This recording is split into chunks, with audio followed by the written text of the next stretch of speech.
qui est important, c'est de comprendre le mode d'emploi.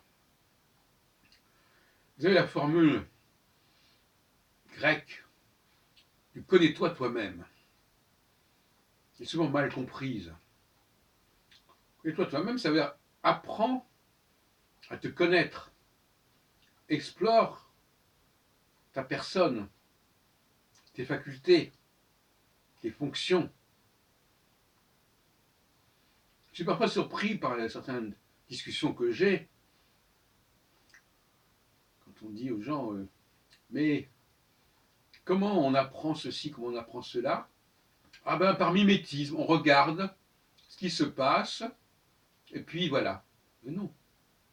Est-ce que par exemple un enfant qui voit ses parents dormir, est-ce que ça lui apprend à dormir? Non. S'il n'a pas un instinct, appelons son comme on voudra, qui lui permet de déclencher son sommeil, on est dans le domaine de la subconscience, là, quand même, quelque part, eh bien, il n'y arrivera pas. Et toute cette capacité à prendre connaissance de nos facultés, en allemand on dirait nos Fähigkeiten, nos facultés intérieures, eh bien c'est ça qui fait une sorte de grâce. Les gens qui ont la grâce de savoir développer, de savoir cultiver leurs facultés, et ceux qui n'y parviennent pas. Alors j'ajoute à cela un autre domaine qui est le domaine de la langue, par exemple. Comprendre comment fonctionne la langue dont je me sers. Je parle, mais est-ce que je sais comment cette langue fonctionne? Ou comment elle pourrait être améliorée? Parce que finalement, de même qu'on peut perfectionner ses propres facultés, on peut aussi perfectionner les outils dont on se sert. Et là encore, il y a une espèce d'indifférence. Non, oui, la langue elle est comme ça, je ne vais pas chercher à l'améliorer, à la perfectionner, à la corriger, à la réparer. Donc, pour beaucoup de gens, la capacité à se perfectionner soi-même, à perfectionner ses performances, ses facultés, et à perfectionner les outils, non pas les outils en tant qu'objet, comme, je sais pas, comme une machine, mais les outils comme une langue, eh bien, ou même tout simplement comment une société peut se perfectionner pour restaurer sa cohérence. On ne sait pas. Donc, il y a une crise,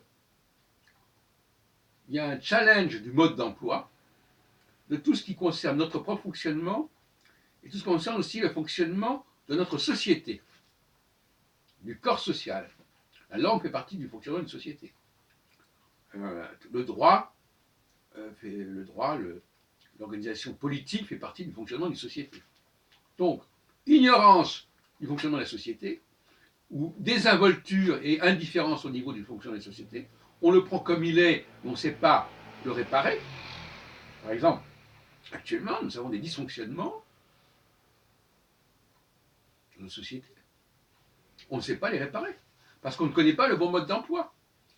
Or, quand on ne connaît pas le bon mode d'emploi, eh bien, on a de mauvais modes d'emploi.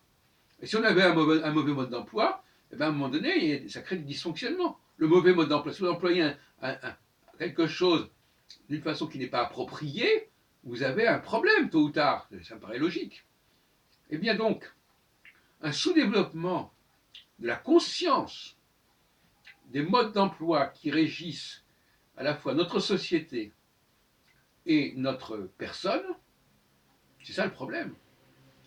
Et il y a une inégalité fondamentale et grave entre les sociétés, entre les personnes, à ce niveau-là. C'est pour cela que moi-même, j'ai récemment lancé une croisade pour rectifier et réparer le mode de prononciation des mots en français. Parce qu'il n'est pas normal que l'on utilise une langue sans en comprendre le fonctionnement.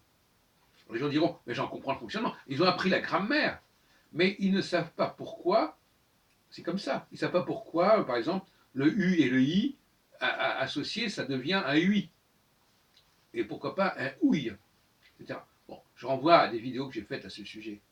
Donc, ils ne comprennent pas pourquoi, ils ne se posent pas des questions, ils ne creusent pas les problèmes, et finalement, on arrive à des gens qui ne sont pas épanouis, qui ne sont pas développés, et qui restent à des niveaux médiocres à tous les niveaux, de tout point de vue.